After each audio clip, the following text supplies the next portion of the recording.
Hi, today we are looking at how to use your WhatsApp on your laptop. So a lot of people find it difficult connecting their WhatsApp to their laptop. They don't know how to do that. So today we are looking at it. It makes it convenient for you, comfortable for you while you are using your laptop so that you're not checking your phone and looking at your laptop at the same time. You can easily open your WhatsApp on your laptop. All right, so the first thing you want to do on your laptop is this. Open your Google Chrome, what depending on the browser you use, either Google Chrome, Opera, whatever browser you use. So just go to whatsapp.web. Go to whatsapp.web, and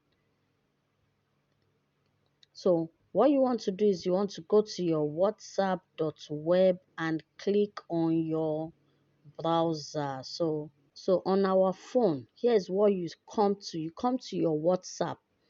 You come to your WhatsApp, go to the three lines at the right hand side and go to settings. So once you go to settings where you have your name, just click on the box there and come to scan code. So you want to scan your code. So you want to link a device. Make sure you put link a device.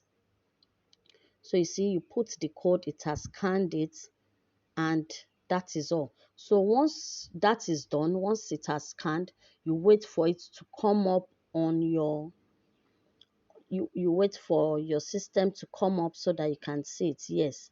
And so our WhatsApp is on our system. So you can always read your messages from here.